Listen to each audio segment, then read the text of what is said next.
Baik pemirsa, kita lihat di layar kaca beberapa saksi yang sudah diperiksa oleh polisi terkait dengan kasus Panji Gumilang. Tadi yang barusan memberikan kesaksiannya atau juga keterangannya kepada kita, yaitu adalah Mas Luki Hakim. Beliau merupakan mantan Wakil Bupati Indramayu yang kalau kita lihat juga dalam video-video yang beredar di media sosial ataupun juga video-video yang ini menjadi sorotan masyarakat. Memang beliau atau Mas Luki Hakim ini sempat hadir dan tadi juga sudah memberikan keterangan kepada kita apa pendapatnya, apa tanggapannya mengenai baik itu kekayaan yang dimiliki oleh Panji Gumilang, oleh Pondok Pesantren Al Zaitun maupun juga ajaran-ajaran yang diperlakukan.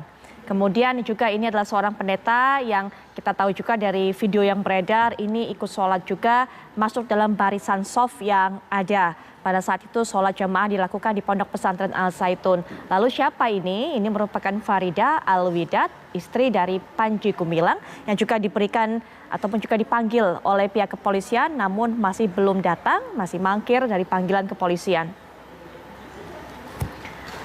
Pemirsa, sejauh ini unsur pidana yang dilakukan oleh Panji Gumilang, Anda bisa lihat pasal-pasalnya, deretan pasalnya seperti apa. Tapi yang pasti tentang penistaan agama, tentang informasi dan transaksi elektronik atau ITE, dan juga tentang peraturan hukum pidana yang mengatur terkait berita bohong.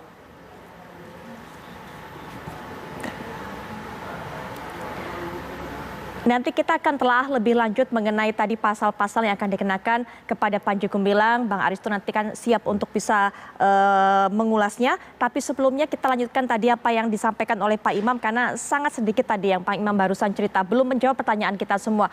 Bagaimana doktrin yang dilakukan oleh Pak Panji ini kepada para pengikutnya sehingga begitu taat dan tidak mau buka suara, tidak mau buka mulut mereka?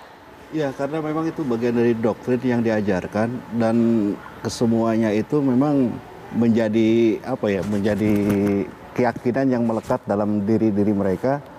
Kenapa? Karena pertama bahwa mereka itu baiat itu dipersaksikan oleh pimpinan negara, tentara negara gitu kan. Gitu. Terus yang keduanya bahwa apa yang dilakukan itu adalah merupakan bagian dari pengorbanan.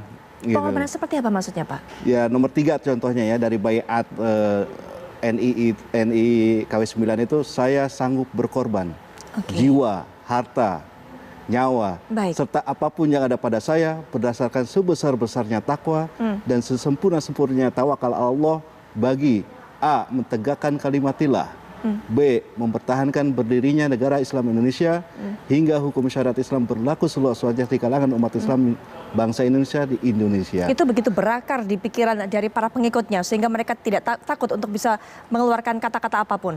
Terus yang keempat lagi, saya sanggup dihukum sepanjang aturan hukum Islam apabila saya melanggar dari pernyataan baiat yang saya menarik. nyatakan. Hukuman seperti apa yang diberikan oleh Panji Gumilang kepada para pengikutnya? Ya kalau untuk konteks sekarang ya memang beratnya itu nggak seperti zaman-zaman dulu ya.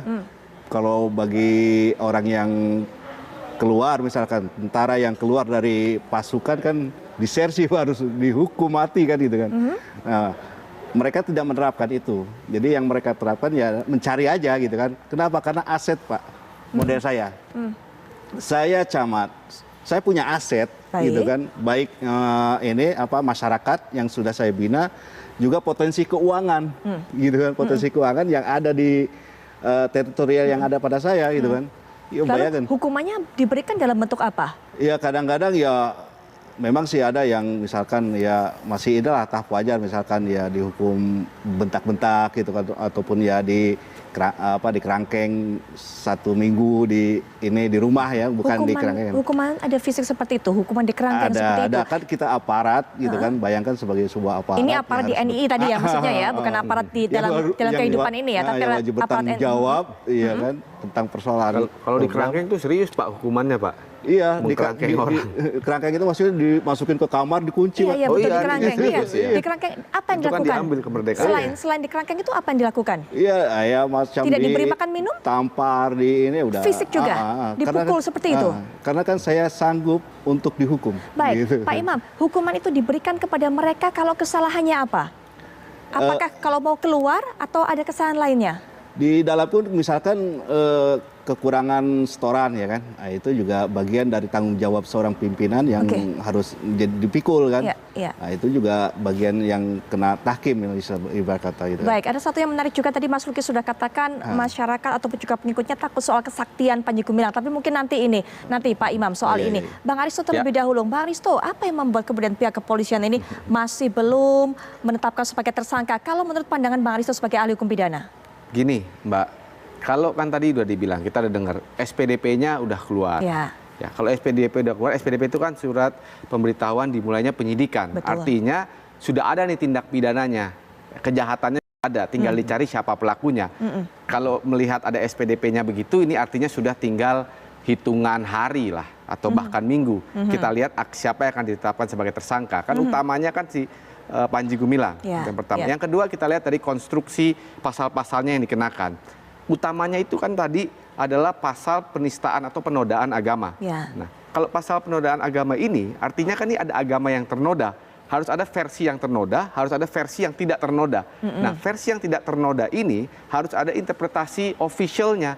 Nah, dari siapa? Yaitu fatwa MUI. Sebenarnya polisi pasti menunggu ini. Karena dengan menunggu fatwa MUI ini akan melengkapi bukti-buktinya. Karena tadi kita lihat saksi-saksi kan udah dipanggil tuh. Pak Luki Hakim dipanggil, ditanya soal penodaannya. Bentuk penodaannya itu kan ritual-ritual atau interpretasi-interpretasi yang tidak sesuai konsensus umum dalam beragama. Kan gitu kira-kira. Pendeta juga ditanyakan bagaimana bentuknya penodaan agamanya, kenapa dia kan janggal ada pendeta ikut sholat. Nah itu kan pasti akan dicari. Nah ini keterangan saksi-saksi ini akan disempurnakan oleh keterangan dari MUI. MUI ini kan kumpulan ulama, ya interpretasi dari ulama-ulama yang dianggap resmi begitu ya. Jadi inilah sebenarnya versi agama yang tidak ternoda menurut MUI. Nah ini ada versi agama yang ternoda yang dilakukan oleh Panji Gumilang, jadi ritual-ritualnya. Jadi menunggu itu sebenarnya. Nah kita lihat sebenarnya fatwanya kan saya baca belum ada sebenarnya, baru akan dikeluarkan. Baik, ini juga agak simpang siur karena hari Minggu ini. Betul, hari Minggu kemarin terus terang kami mengundang pihak MUI untuk memberikan keterangan. Mereka mengatakan sudah diserahkan kepada Barreskrim, tapi tidak dirilis kepada masyarakat. Itu yang disampaikan. Iya, tapi kalau kita baca di media, tadi saya lihat jalan ke sini, MUI Pusat mengatakan akan segera mengeluarkan.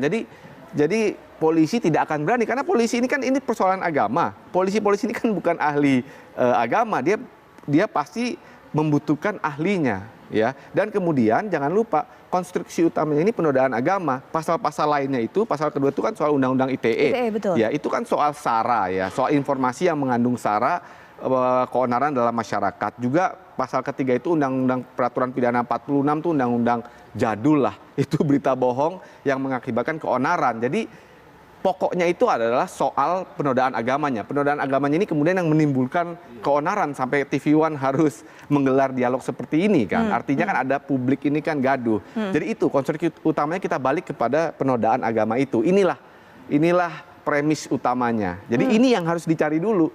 Jadi harus diperbandingkan ini agama yang dinodai oleh Panji Gumilang dengan ritual-ritual dan interpretasinya, dan inilah yang tidak ternoda. Versinya siapa? Ya versinya dari ulama-ulama. Sehingga fatwa MUI lah yang akan begitu berperan penting membuat pihak kepolisian bisa melangkah menuju step berikutnya. Pasti itu kunci. Kalau kita lihat perkara-perkara penodaan agama, pasti ada fatwa MUI-nya dan ulama MUI jadi saksi. Misalnya kita lihat perkaranya Ahok, kan fatwa MUI ada, MUI-nya jadi saksi, lengkap deh. Deliknya sempurna, gitu kira-kira. Nah kita kembali lagi berbincang dengan Mas Luki Hakim. Mas Luki, ini kembali kami ingin sekali mengetahui terkait dengan laporan dari Forum Indramayu Menggugat yang baru masuk kemarin. Selain tadi kita bicarakan mengenai soal penggalangan dananya yang dituduhkan adalah secara ilegal. Tapi juga saya ingin bertanya mengenai distribusinya. Apakah Mas Luki pada saat menjabat sebagai pejabat di sana mendengarkan bahwa memang betul tidak ada dari bantuan diberikan oleh Pondok Pesantren Al Zaitun itu kepada warga sekitar? Tidak ada infak yang diberikan, tidak ada zakat yang diberikan kepada masyarakat sekitar yang membutuhkan, Mas Luki? Saya tidak bisa menjawab dengan sempurna karena harus ada data yang konkret akan distribusi dari zakat kepada masyarakat setempat. Tapi kalau saya lihat dari peserta-peserta yang demo, itu banyak kan juga orang-orang dari kecamatan setempat. Jadi ini kan menjadi hal yang aneh. Ketika misalnya satu pondok pesantren membina kewilayahannya semua, maka ketika ada demo dari luar, maka masyarakat pun akan membela. Nah, saya lihat orang-orang yang demo itu, dan kebetulan saya memang kenal orang-orang yang demo itu adalah orang-orang yang juga tinggal di Gantar. tinggal di kecamatan itu. Ini akan menjadi salah satu anomali ketika satu perusahaan atau satu lembaga, satu yayasan banyak berbuat untuk masyarakat setempat, tentu masyarakat setempat akan banyak membela ketika ada demo dari luar. Nah ini bagaimana? Itu kan saya juga sulit menjawab karena saya tidak punya data. Mungkin terakhir, artinya tidak ada kontribusi yang diberikan oleh pondok pesantren ini, walaupun Mas Luki tidak punya data. Tapi kami terima kasih Mas Luki sudah diberikan informasi sejauh ini oleh Mas Luki Hakim dari apa yang Mas Luki lihat, Mas Luki dengar dan juga rasakan pada saat menjadi pejabat dari mantan Bupati Indramayu. Terima kasih sekali lagi Mas Luki, selamat malam, selamat melanjutkan aktivitas kembali. Selamat malam. Baik, nah mungkin Pak Imam juga bisa punya penjelasan mengenai hal ini, mengenai pengelolaan dari dana zakat, infak, betulkah kemudian hanya untuk pribadi dan tidak diberikan kepada kaum duafa, kaum yang kekurangan yang harusnya dibantu? Iya, karena Panji Gumilang udah mempunyai konsepsi politik tentang negara, yaitu negara Islam Az-Zaitun itu yang sebagai IKN lah istilahnya itu. Iya, jadi Az-Zaitun itu IKN buat para aparat dan jamaah NII. Impiannya tuh itu, gitu kan. Dan tentunya kan, ya tentunya hasil infak, sodako ini kan banyak nih datanya itu kan. Idihor, terus juga yang lainnya gitu kan. Sodako, infak, dan ada harokah gitu kan. Di sini sebenarnya ada penyelewengan paham ya kalau mau jeli MUI gitu kan, udah jelas adanya gitu kan. Nah itu kemudian dana-dana ini disetorkan Mbak ke Yayasan YPI ataupun langsung ke rekening Panji Gumilang. Ya, zaman saya itu masih ke sana gitu kan. Dan tentunya ini pun didistribusikannya kemana? Ke dalam Pak.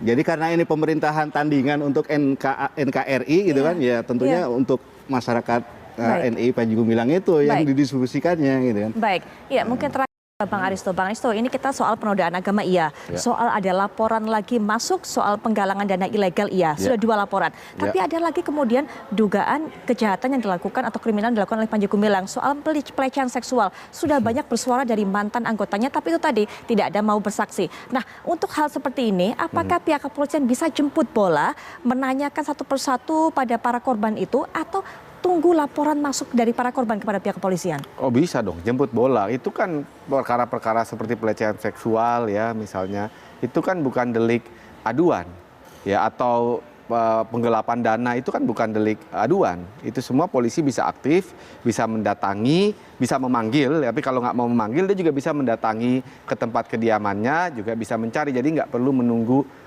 laporan yang masuk.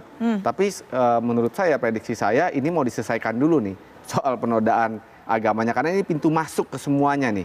Kalau satu sudah masuk, jadi dia sudah tersangka, maka kan geraknya juga akan lebih fleksibel.